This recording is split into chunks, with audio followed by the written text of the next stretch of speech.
శ్రీ గణేశాయ నమః. శ్రీ సరస్వతి నమః. శ్రీ గురుభ్యో నమః. వక్లరా వ్యాసప్రోక్త మహాభారత ఇతిహాసం యథాతథంగా చెప్పుకున్నాం. ఇందులో భాగంగా నేటి వరకు ఆది సభారణ్య విరాట ఉద్యోగ భీష్మ ద్రోణ కర్ణ శల్య సౌప్తిక స్త్రీ పర్వాలనే 11 పర్వాలు పూర్తి చేసాం. 12వదైన శాంతి పర్వంలో కూడా 294 అధ్యాయాలు పూర్తి చేసాం. ఈరోజున 295వ అధ్యాయాన్ని ప్రారంభం చేద్దాం. ప్రారంభించే ముందు వ్యాస భగవాను ప్రార్థన చేసుకుందాం. వ్యాసాయ విష్ణు రూపాయ వ్యాస రూపాయ విష్ణవే నమో వై బ్రహ్మనిదయే వాసిష్ఠాయ నమో నమః. నారాయణం నమస్కృత్య నరం చైవ నరోత్తమం దేవీం సరస్వతిం వ్యాసం తతో జయముదీరయేత్. అంజనానందనం వీరం జానకీ శోకనాశనం కపీసమక్షంతారాం వందే లంకా భయంకరం.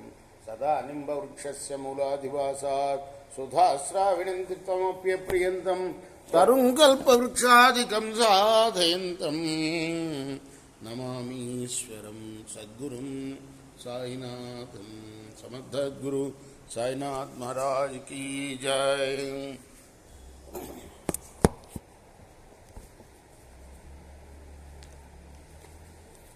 పరాశర ఉవాచ ఏష ధర్మ విధిస్తాత గృహస్థస్య ప్రకీర్తితః తపో విధింతు వక్ష్యామి తన్మే నిగతతః శృణు. పరాశర మహర్షి చెప్తున్నారు జనక మహారాజు తోటి, రాజా గృహస్థుడి యొక్క కర్తవ్యం చెప్పాను ఇంతవరకు, ఇక తపో విధిని గురించి చెప్తాను విను. ప్రాయేణ చ గృహస్థస్య మమత్వన్నామ జాయతే సంగాగతం నరశ్రేష్ఠ భావై రాజస తామసై. గృహస్థాశ్రమంలో ఉన్న వాళ్ళకి సామాన్యంగా రాజస తామస గుణాల సంబంధం వల్ల పదార్థాల మీద వ్యక్తుల మీద మమకారం కలుగుతుంది.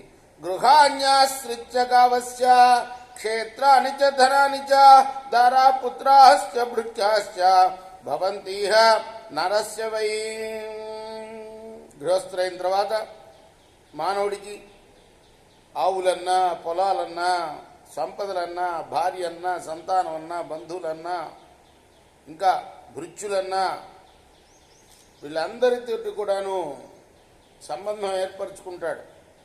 ఏవంతస్య ప్రవృత్తస్య నిత్యమేవానుపశ్యతః రాగద్వేషౌ వివర్ధేతే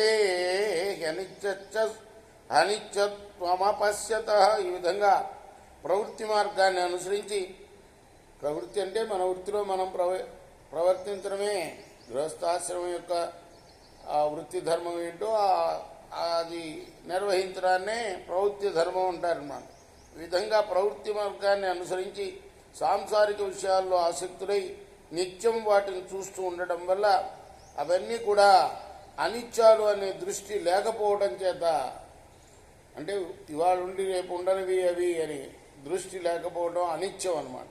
అనిత్యాలు అనే దృష్టి లేకపోవడం చేత రాగద్వేషాలు వృద్ధి పొందుతాయి.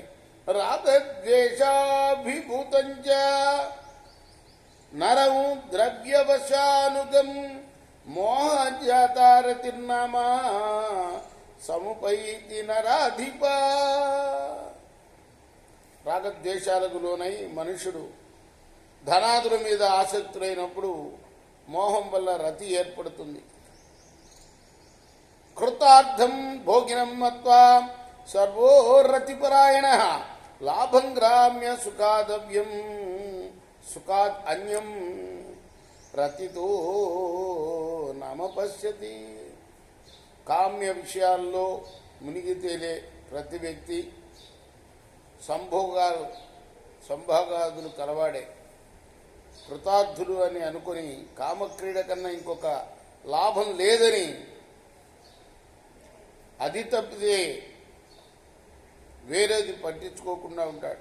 తతో లోభాభిభూతాత్మ సంగాద్వర్ధయతే జనం పుష్యర్థం చైవ తస్యేహ జనస్యార్థం చికీర్షతి. ఆ తర్వాత లోభానికి లొంగిపోయి ఆసక్తి వల్ల, అంటే కోరిక వల్ల సేవక వర్గాన్ని పెంచుకుంటాడు. అప్పుడు కుటుంబంలోని వారిని పోషించుకోవడానికి డబ్బు సంపాదించాలని యత్నిస్తాడు. రేపు మనం 8వ శ్లోకం నుండి కొనసాగిద్దాం. కృష్ణార్పణమస్తు. సాయి కృష్ణార్పణమస్తు. స్వస్తి ప్రజాభ్య పరిపాలయంతాం న్యాయేన మార్గేణ మహిమహీష గోబ్రాహ్మణేభ్య శుభమస్తు నిత్యం లోకా సమస్తాస్మినో భవంతు కృష్ణార్పణమస్తు. సాయి కృష్ణ.